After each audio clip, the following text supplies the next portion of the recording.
สบายดีหมู่เพื่อนทุกคนมื้อนี้พบกับ AKL Gamer อีกตามเคยเนาะ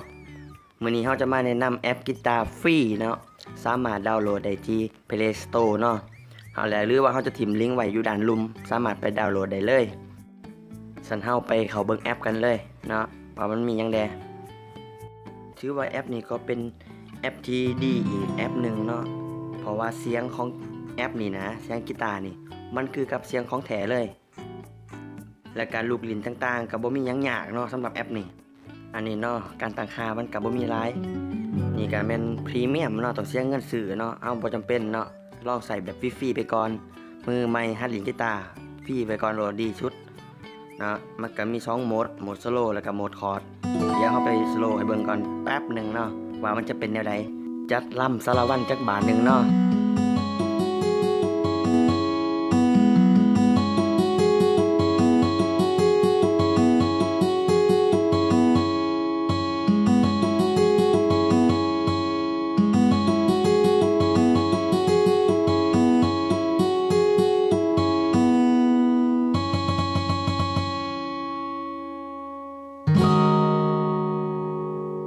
ถือว่าการโซโล่กีตาร์เนาะก็ถือว่าราบรื่นดีลิ้นง่ายเนาะแล้วเฮามาเบิ่งโหมดคอร์ดเนาะถือว่าโหมดคอร์ดเนาะเป็นโหมดที่เฮาใส่เขาในการร้องเพลงเนาะตั้งค่าคอร์ดต่างๆก่อนเฮาจะไปร้องเพลงและเพลงที่เฮาจะร้องในมื้อนี้ก็คือเพลงนอกจากชื่อฉันเนาะเป็นเพลงไทยเนาะ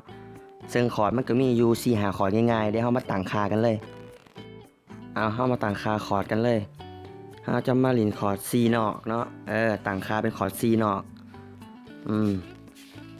และก็มีคอร์ด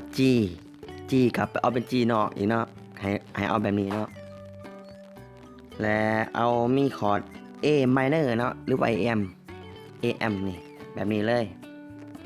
นะและมีคอร์ด F เนาะคอร์ด F นี่คอร์ด F เนาะและก็จะมีคอร์ดพิเศษอีกคอร์ดหนึ่งก็คือคอร์ด FM AJ7 เนาะเพราะว่าเฮาตั้งค่าตามคอร์ดเพลงที่เฮาจะเล่นเลยมันมีคอร์ดได้เฮาก็ตั้งไปก่อนเนาะเพราะว่ามันจะให้เฮาสะดวกในการเฮาเปลี่ยนคอร์ดเล่นและก็ลำดับของเพลงที่เฮาจะเล่นนั่นเนาะถ้าตั้งค่าเรียบร้อยไปแล้วสั่นเฮาไปลองฟังชมเพลงเลยเนาะ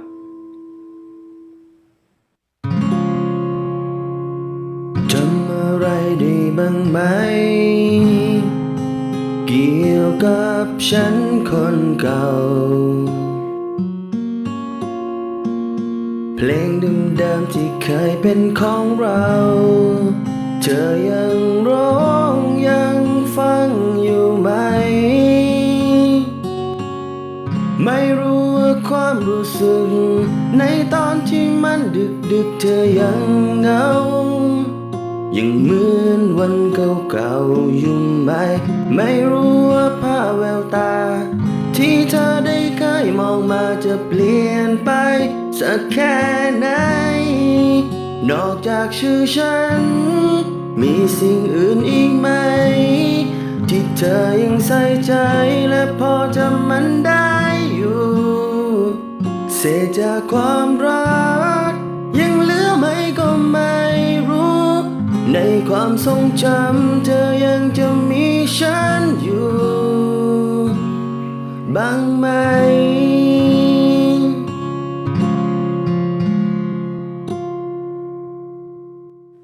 จบไปแล้วเนาะกับการร้องเพลงแต่ว่าเสียงนี่ก็คือค่อยออกลูกพุ่นแหละเนาะม่วนหรือบ่ม่วนก็ฝากกดติดตามกดไลค์ให้ด้วยเนาะเพื่อเป็นกำลังใจให้แก่การเฮ็ดคลิปไว้เจอกันใหม่บ๊ายบาย